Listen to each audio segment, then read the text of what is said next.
Hey, boss. I came as soon as I got your message. Sit down, Tom.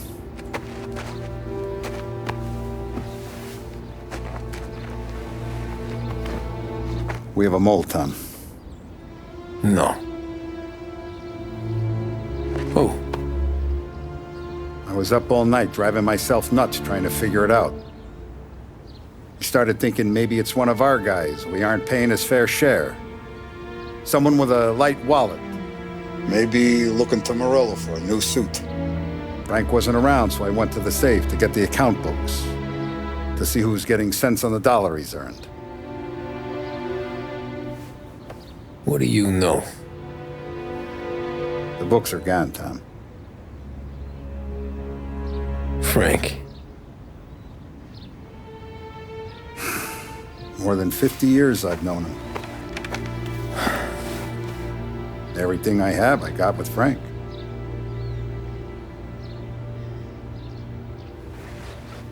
And every buck we've earned, every dime we've paid out, it's all logged in those books.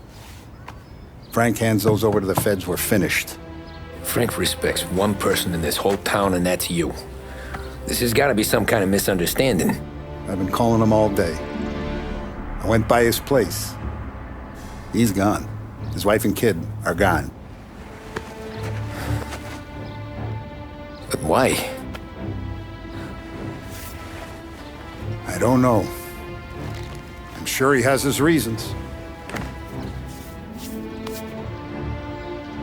Maybe he's still smarting over the dog. The one you tried to drown? Yeah.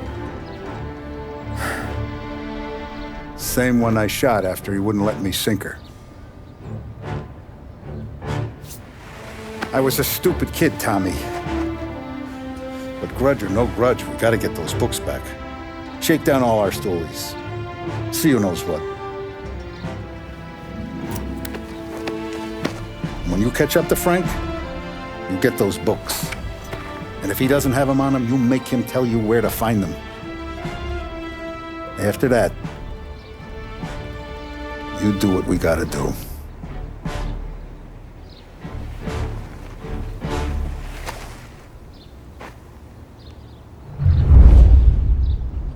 Vincenzo's waiting for you with a clean car.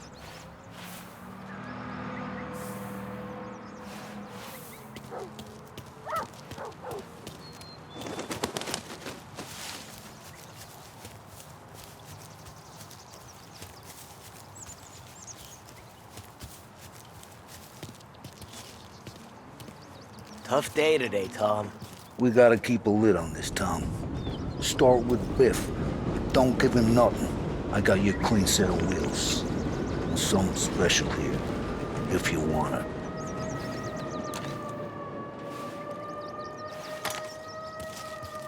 When Frank sees a La Parra, he'll know.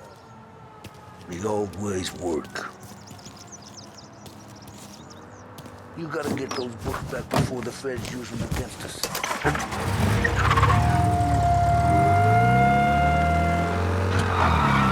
And now for the latest news. The Navy is today continuing its search for the remains of those brave souls lost aboard the airship USS Akron. The Akron was destroyed in a violent thunderstorm off the New Jersey coast Tuesday morning, with the loss of 73 of 76 aboard. The disaster stands as the worst aviation accident on record. Yesterday, one of the survivors, Lieutenant Commander Herbert V. Wiley, spoke to members of the press and gave a brief account of the tragedy. He also spoke of the survivors' rescue by the German tanker, Phoebus.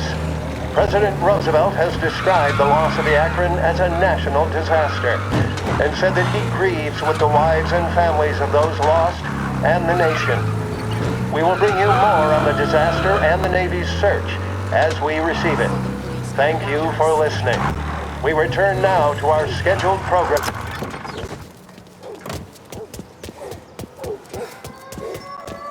You want me to do the same for you?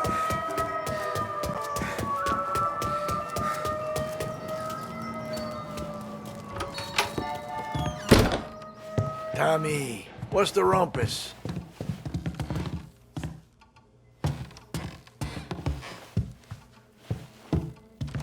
Heard any big news lately? Something that Don might want to know. It depends.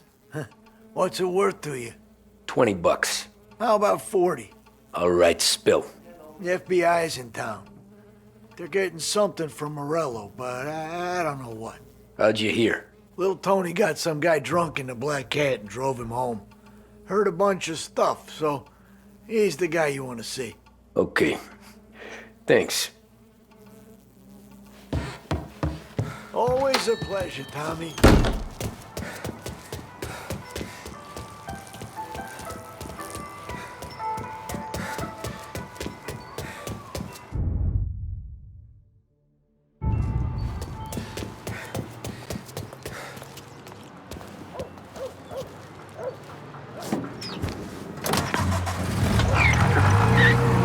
Welcome to a WLH Sports Report.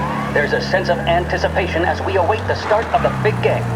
Our very own Lost Heaven Lancers are out on the road, deep in enemy territory as they take on bitter rivals, the Empire Bay Cannons.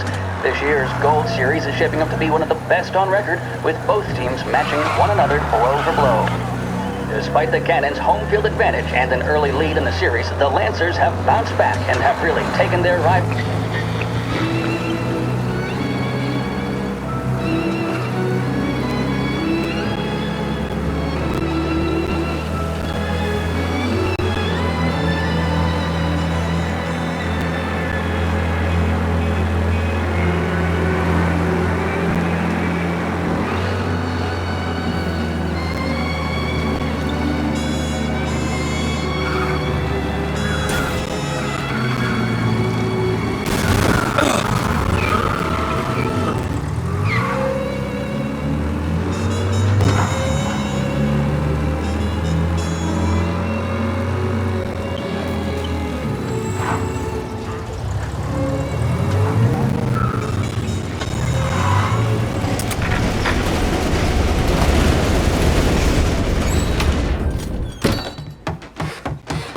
Everything okay, Tom?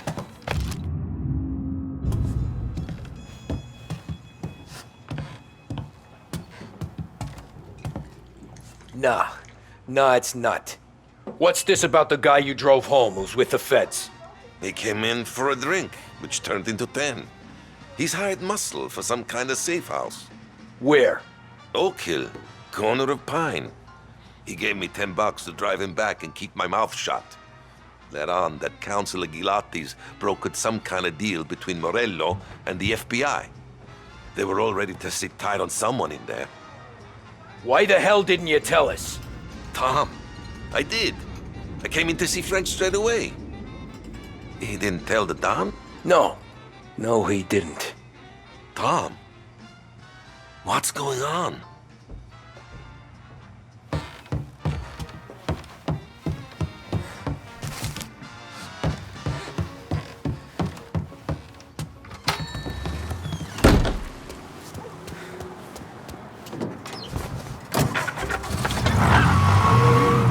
We return now to the coverage of Game 7 of the Gold Series. And by the looks of it, ladies and gentlemen, we'll be underway any minute now. The crowd here in the Armory are restless. You can almost taste the tension as we approach this, the deciding game between these two famous rivals. More than a little bad blood between them, and more than a couple of nasty flare-ups in recent years. Of course, this occasion, more than any other, could prove feisty, what with the drama that closed out the previous game. That, of course, saw the Lancers win to tie the series, and it's not often Empire Bay and Lost Heaven can boast the game's best current hitter and pitcher, respectively. I refer, of course, to Foghorn Seidel, the man mountain with a shock of red hair, and Lancers star Bunny Smith. Speaking of Smith, he is jogging, I suppose you'd say, between his teammates, issuing last-minute orders. They seem responsive to whatever he's saying. He commands respect from his team, that is for sure. By goodness, there must be some nerves among some of the younger Lancers. Helms, Graves, and Nicholson. Smith seemed to have pepped them up. That's good to see. That's what a good captain does. The Cannons lineup is meandering over to the home team dugout. The Lancers are slowly taking up their position, so we can't be too far away from the opening pitch here at the Armory, the home of the Empire Bay Cannons. Stay with us for more.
Looks like the place.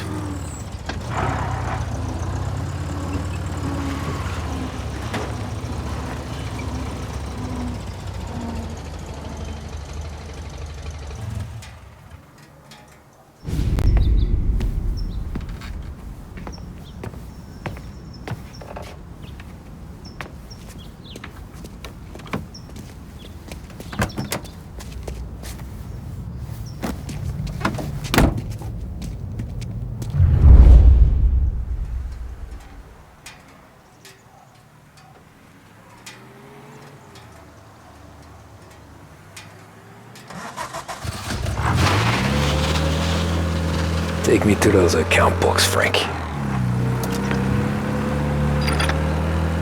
And we return now to coverage what could be the final play of this game and the series between the Lost Heaven Lancers and the Empire Bay Cannons. A quick reminder that this final inning is being brought to you by Swift Cola. When you need a lift, reach for a Swift. It's not only a taste sensation, it's guaranteed to increase focus, drive, and mental clarity. Pick up a bottle of Swift Cola today.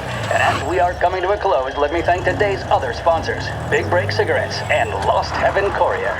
Both of these teams could be said to be entering golden eras. Each team has a star player at the core with promising youngsters set around them. I refer, of course, to Smith and Seidel.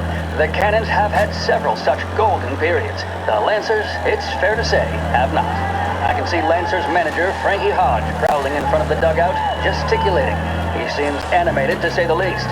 Looks like he's putting one of the officials in his place or something or other. With the noise of the crowd, it is quite hard to say for sure. Whatever's going on down there, you can feel the sense of occasion, and you just know that whatever happens, the crowd will be the first to tell you what has happened. The Lancers are now within minutes of snatching the Gold Series, which at one stage had appeared doomed, but they equally teeter on the edge of defeat. It all comes down to the final play. Nobody is warming up in the bullpen. Nobody down there is considering the possibility of extra innings. Bunny Smith then, standing on the mound, a look of steely determination on his face. He's betraying no emotion, doesn't look nervous or tired after his exertions this series, nor does he appear to be carrying the weight of expectation. He's having a word with the umpire about something or other.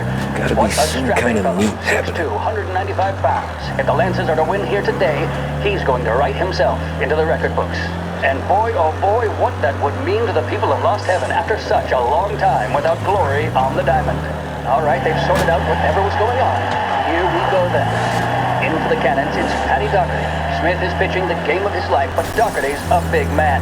If he can catch one, it could run, and with bases loaded, the Cannons could have it. Here we go. Doherty facing down Smith. Fastball and strike. The big man thought he had it. Some speed on that ball, my goodness. It's fair to say Doherty looks a little spooked. He was convinced he had it. His body language tells the tale. Smith remains cool under pressure, not a flicker of emotion on his face. He winds up. Shit. And that's They've taken you to the airport, Frank. On that one, good lord. Seidel is barking something at Doherty, but we have no chance of hearing it as the noise of the crowd reaches fever pitch. Doherty's gesturing, and that's only making Seidel more irate. This is it, folks. Another strike, and the Lancers win. If Doherty can get behind it, surely the Cannons will get all their men home and snatch victory. A swing and a miss, and that's the winners! Lancers win! Lancers win! And Smith finally cracks an elated smile. He's thrown his cap in the air, as have his teammates. Lancers win the 1933 Gold Series! This is 570 AM, Lost Heaven Radio. Thank you for listening. Proven to cause no irritation or tobacco hangover, Big Break Blues are the choice of more doctors and professionals than any other cigarette on the market. That tells you a thing or two, doesn't it? Make sure you're in good company by choosing Big Break. Now, we return you to our scheduled musical programming.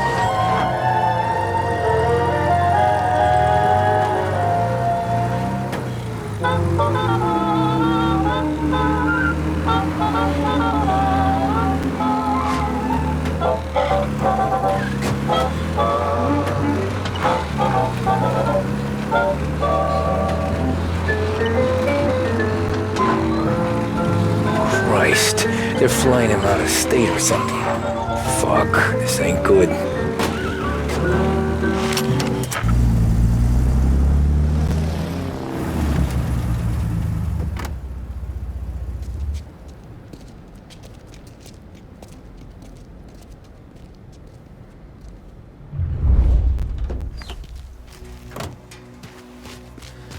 are these people? The FBI? Guy just flashed a badge at me and forced me out. Hey, cop, how long is this? Airport's closed to the public.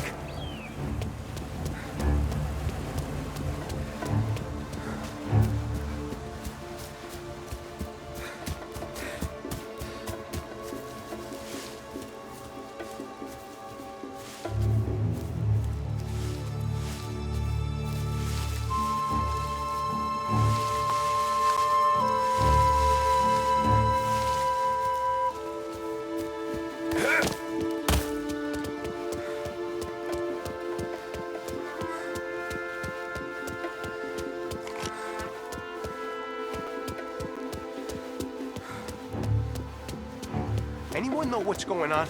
They're with the FBI. It's some sort of handover. Someone's being flown out. Oh, they're handing him over to who?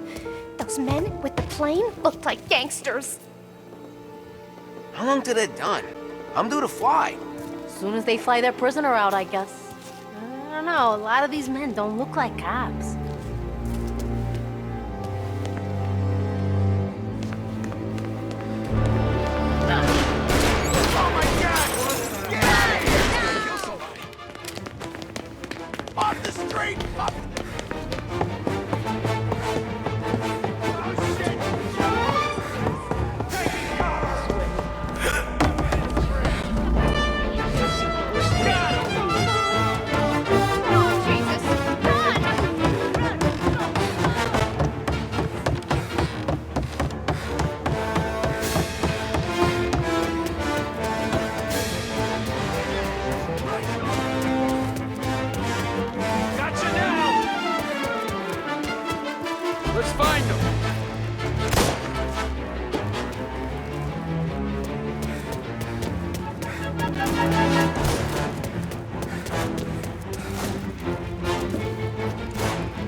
Tom.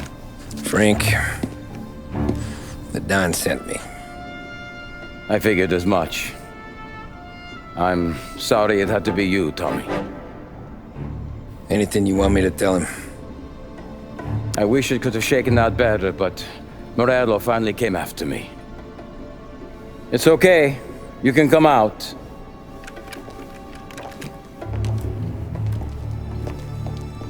Morello offered me a simple trade. The Don's account books for our lives and tickets out of this town. You hand the books over yet? I'm not so stupid, Don. They're safe. Morello was waiting for this. It's a key to a box in the Grand Imperial Bank downtown. I told Morello I'd hand it over after the plane was fueled and ready to go. His men were meant to fetch it before we left. I took care of them. Told them to get on a plane. Go on, march, Alice. Get aboard. Frank, you're coming with us. Not right now, honey. Just get buckled in.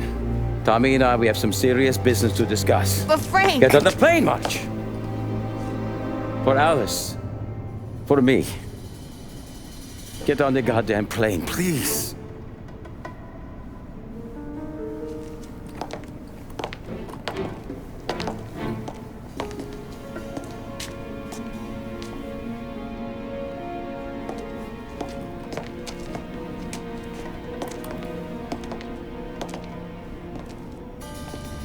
You been paid yet?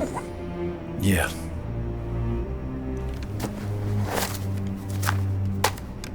Now you've been paid twice. You take the ladies wherever they want to go. Yes, sir. Thank you, Tom. Christ, Frank. Why didn't you ask us for help? I guess I just wanted out. One way or the other. I'm tired, Tommy. Tired of lying to my wife. Tired of checking under my car every time I take a Sunday drive. And tired of waiting for the dawn to put two in my temple.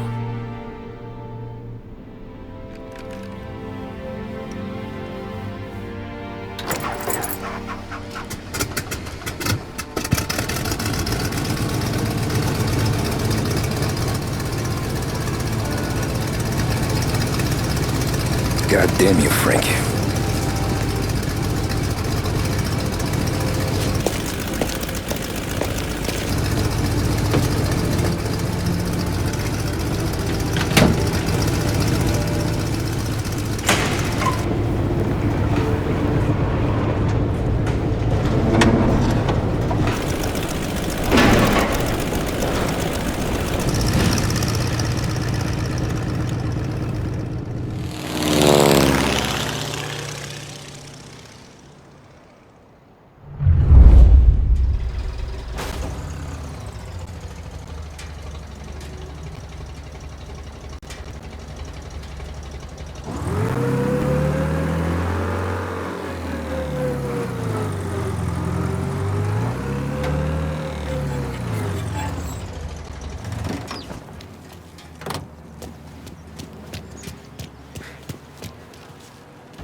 Good afternoon, sir. Where's the safety deposit boxes? With my colleague downstairs, sir. Thanks. Jeez, how long is this gonna take? Beautiful day, huh? Uh-huh.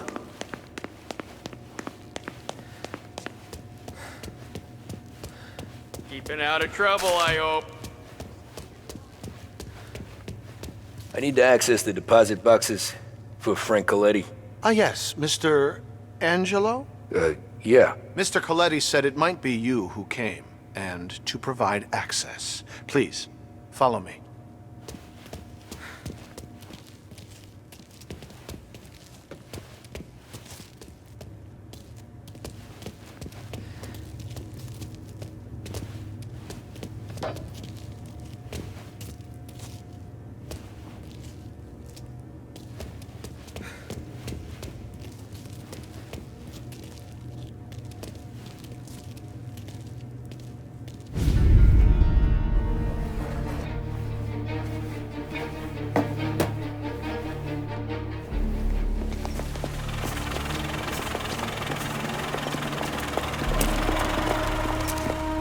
I got the books and covered my tracks. Salieri never asked any questions. In fact, apart from the funeral, I never heard him talk about Frank again.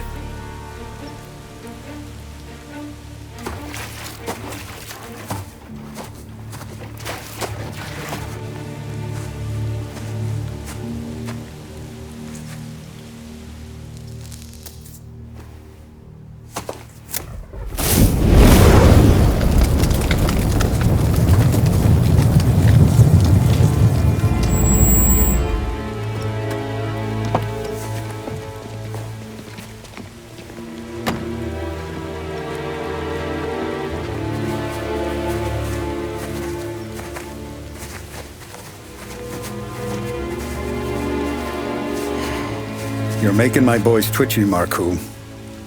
Sergio and I just came by to pay our respects, that's all. Known Frank a long time. Almost as long as you. He's a good man. Smart.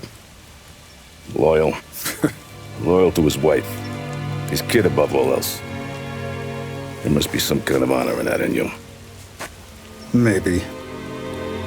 But I'm still looking at this headstone with his little girl's name on it.